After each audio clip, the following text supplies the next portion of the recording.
We're gonna win the cup. We're gonna win the cup. And now they're gonna believe us, and now they're gonna believe us, and now they're gonna believe us. We're gonna win the cup.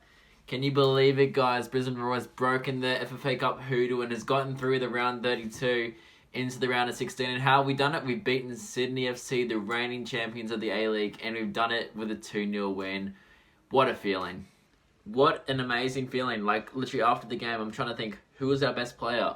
There's so many players that I can think of who the best player was. Last season, we're trying to think, who was the best player? We can literally think of no one. The only one we can really think of every game was Jamie Young. So to have a feeling where we're like, oh, who was the best player this game? There's so many to choose from. It was so hard to choose from. The fact that we had so many choices is just amazing. Like, for me anyway, our midfield was amazing. Locked down. Stephen Moore was great on his game back. We've also got Akbari actually playing as a deeper role than he used to do. He's actually played up front for us a lot in the pre-season, but normally he's attacking midfielder, players box-to-box / holding midfielder, played really well there. Also, Jay O'Shea linking the ball up, playing our strikers in as well as playing our wing-backs in, great attacking midfielder there, scored the second goal as well. So we had Mork with the first goal, and we had O'Shea with the second goal. But yeah, great game from us, played really well, and our game plans needs to be really good. Like, we're very possession based, but also in saying that it's like, it's very like we're very effective when we move the ball around. So we're moving the ball around the pitch effectively, and we go across the back line and up the wings. And if there's no work up there, we go back and then up the other way. And we always seem to try to, like, instead of doing the risk for the biscuit pass or, like, I don't know, bit cough up the pitch and then run in behind, we sort of try to, like, play our way through, find gaps, play the passes through when the ball's there, and it's just like a great attacking free-flowing football sort of back in the Ange days. So hopefully it will be something like that, but let's hope we can see some more. So a talking point of the pre-season is who's going to be the captain, and it's looking like it's going to be Tom Eldred, our centre-back from Motherwell. He's just been amazing, a rock at the back, and it's just been great. He's had a few games in pre-season in charge as captain, and also in the FA Cup game. We've also seen some other players like maybe like Aidan O'Neill and Jake Pepper, who players that I didn't think really would be a captaincy choice, put the captain's armband on, and also Roy O'Donovan. But it looks like it'll be Tom Eldred. So just to go over the pre-season games, we had a game against Redlands United where we won, we won 3-0. We also had a game against Brisbane City where we won 4-0, and then a game against Gladstone Select where we won 11-0. So, and also in saying that, our first competitive game, the Robbie Fowler error, we got a 2-0 win. So in saying that, we've played a lot of games where we haven't conceded a goal yet, so that's great. Whether or not Jamie Young hasn't really been tested apart from a few times in the FA Cup game, which he did stand tall, he did really play well, and hopefully the fact that we have signed Crocombe will push him for his spot, make sure he's not making mistakes where last season where he might have let a few goals in where he shouldn't have at near post, or he's had errors stuff up in the defence. We haven't had any that happened so far, in saying that we have had 3 easy opponents, with the last one being Gladstone, even though we did play really well. Gladstone haven't played a lot together because it is a Select X high. The best players from their NPL leagues or something up in Gladstone played off in a team. And to be fair, their keeper did really well, had a lot to do, but he did pull off a lot of efforts. And if it wasn't for him, the Roar would have had a lot more goals. But also Brad Inman, who I feel like originally I thought was going to be a wide player, so a wing back, has been playing a lot more centrally in the midfield.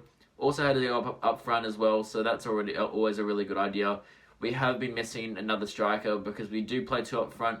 We haven't seen Amadi Holloway for a while just because he did get injured in training. And we've also got Dylan Wenzel-Hall's out. So Akbari and Inman have been playing up front. Inman played up front for the FA Cup game against Sydney. Did play well, looked a bit isolated at times because we weren't getting the balls to him. It was mainly going to O'Donovan.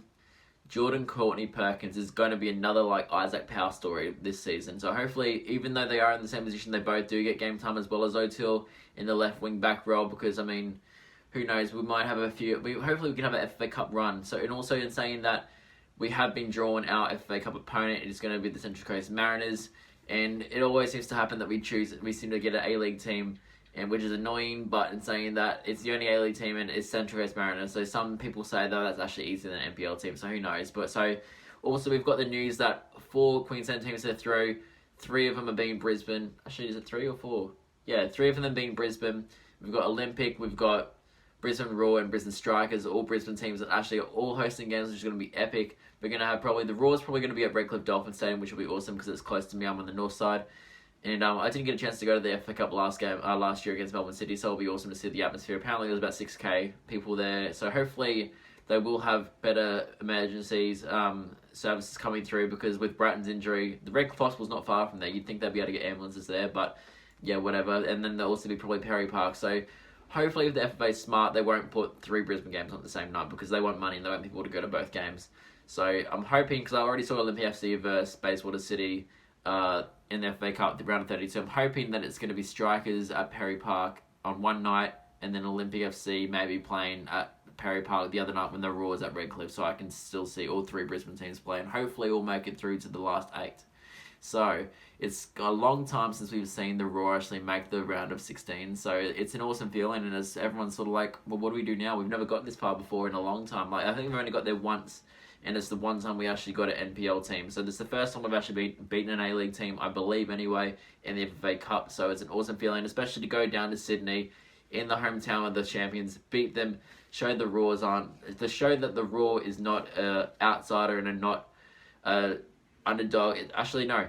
It is a good story to have us as the underdog story this season, because we're going to prove the doubters wrong. I know there's even a lot of Raw fans thinking, oh, this season's not going to be great, but this is a real message for all the Raw fans out there. It's going to be an amazing season from that game there. We're going to play amazing football and hopefully be very competitive this season.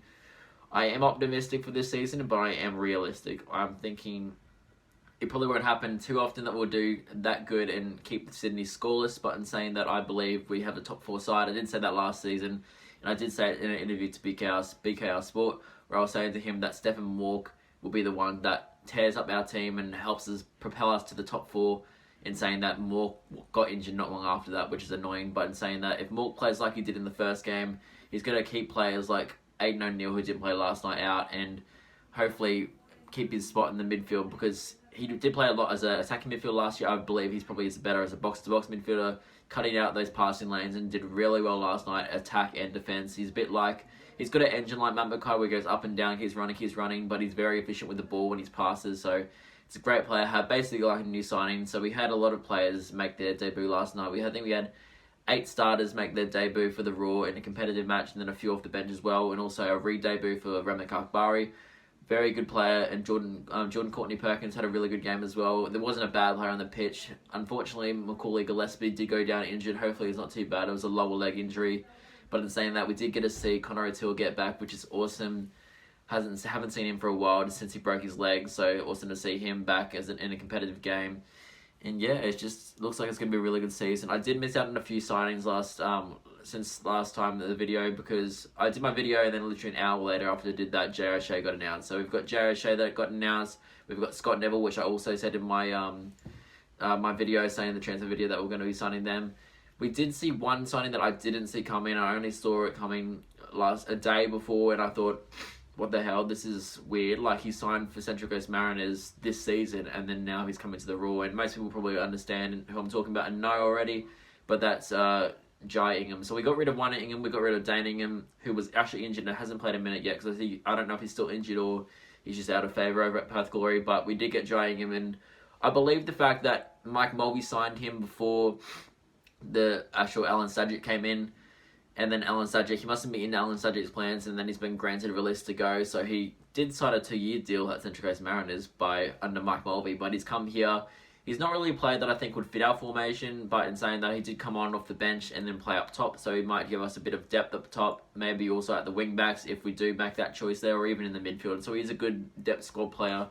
And we've also made 3 scholarship deals. So one, Jordan Courtney-Perkins, great player, 16-year-old left back, probably going to play at the World Cup this season for the young Socceroos or the under-18s, whichever one it is. I'm not 100% sure. We also signed Kai Chura, which actually is at the under-16 World Cup, I believe, or under-18 World Cup right now for the Joeys, and played and started the other day, who's a defender. And we've got Macklin Freck, which I did think was going to be the signing that we were going to sign as a backup goalkeeper, but in saying that, we did sign Maxime Crocombe from, I think it's Salford City over in the League 1 or the League 2, and he's going to be hopefully bringing in a lot more pressure and a lot more competitiveness to that goalkeeper spot to keep Jamie Young on his toes, and having him there is going to make the club better, because we love competition for spots. So then last year, a lot of players did get settled in their position, saying, oh, I don't even have to play well and I'm still keeping my spot in the team. Maybe I'll just sit here and not try as hard, but even Jem Young, who everyone thought would be a definite starter last season, may even get a chance to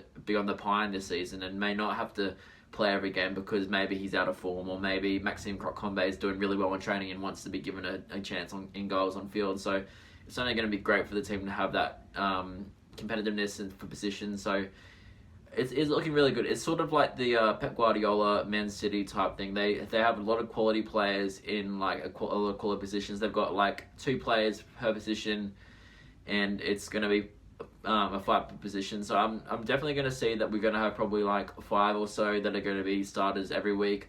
But in saying that, we will have a few players that are fighting for spots every week. We might see a lot of rotation, especially with like the A-League season. There's not a lot of international window this season, so there's going to be a lot more games played around, like if some players might get selected for Australia or their own country and they aren't given game time, or they're not really given a chance to field a full team because that they're players of international duty. There's going to be a lot of players coming in, and hopefully a lot of players being used and given a lot of chance this season under Robbie Fowler. So another thing that I haven't talked about yet, which did happen today, I'm recording this on Thursday the 8th of the 8th, 2019, is the A-League draw has been released. I'll put a graphic up on the screen over here, and basically it shows that we have the first game of the season, we've got Perth Glory, then we've got a bye, and then we've got a few other games. We've got Melbourne Victory at home on, I believe it's Sunday afternoon, I believe anyway, but we've got 3 Dolphins games, which I'm really keen about, and hopefully a lot of people are to come out to the game and watch it because it's going to be amazing. It's going to hopefully have 10k seats there, all out packed out to capacity, and it's going to be an epic encounter between, I think we've got Wellington Phoenix, Adelaide and Central Coast Mariners there. I'm not 100% sure, but the full A-League draw will be in the description anyway for the Raw. There's a few graphics that they posted up on their Twitter as well that I'll put in the description as well, where it's sort of like where you can screenshot it and keep it for yourself as well. But it is a bit annoying that we've got like some teams who play 3 times, some teams who play twice. It should only happen for this season where we've got an uneven amount of teams. Next season hopefully should be better. I would love to see us just have our home away every week instead of having maybe a few away games, then one home game, a few away games, and a couple home games in a row. I'd rather just see it 1 week at home, 1 week away. It makes a little bit more sense to do it that way. But in saying that, I'm pretty happy with the draw. Like, I mean, I feel like after that game there, we can beat anyone, and instead of me singing we're going to win the cup, I'm going to be singing we're going to win the league, because if we play like that against the champions, even though there might be a chance that the champions were under strength or they weren't as fit because they played PSG not long before, we did play them off the park, played really well, and it just shows that Robbie Fowler's really got their fitness up. This early in the season, it's going to be even better with more games, more pre-season games. By the time the start of the season comes, hopefully we've got no injuries, hopefully we've got everyone at full fitness, a full squad, ready to go and kick butt at the A-League season. It will be awesome. I'm really optimistic, but like I said before, I'm really optimistic, but I am really realistic. So top 4 finish, anything higher than that I would love. As long as we make finals, finals is bare minimum, and it's what we should definitely be getting. But in saying that, top 4 is what I think we will get. So yeah, we'll see how we go anyway. And if seeing that result made you think, oh, maybe I want to go to games this season, maybe I should, maybe I want to buy memberships, definitely do it, because it's going to be a season that no one's going to want to miss, because Robbie Fowler's first season in charge, he's hungry for success, the players are hungry for success, the fans want it, the fans have been dying for a championship or a high finish for a few seasons now, and this season is going to be the one. So if you're going to be there, I'll leave the link in the description to buy memberships, because it's going to be an awesome season. You don't want to miss out on it. If you don't want to go to Redcliffe, or you don't want to go to Suncorp and you only live on the north side, there are memberships for Suncorp only. So if you get the Suncorp Stadium membership, you can only go to the 10 games at Suncorp as a member. But in saying that, you can't go to the Redcliffe Dolphins game as a member. But in saying that, there might be tickets at the gate, but it's looking like that there might be only members only. So the more chance that you're a member, or at least a Redcliffe Dolphins member, for that price, you definitely be able to get a chance to go out to that game. So if you aren't going to be a member for the actual season, I'm definitely believe that you should buy Redcliffe Dolphins membership, because 10,000 seats. If we get 10,000 seats that are 10,000 members that are Redcliffe based, or Redcliffe only, or Redcliffe and Suncorp Stadium full season memberships, it's going to be sold out, and then it'll basically be only members only or Redcliffe members only. So if you want to go to Redcliffe only games, definitely buy the Redcliffe membership. But I would love to see us all pack out the Suncorp, which I know won't happen. But in saying that, I would love to see us get up to the 15,000 average mark at Suncorp, as well as 10,000 seats, 10,000 capacity at every single game for Dolphins. So get into it. The link will be in the description for all the membership details and stuff, as well as all the things I've talked about. So this is Sochi78. I hope you like this video. Remember to comment, like, subscribe, and I'm out. Peace. Behind closed doors, I'm a fool for your love.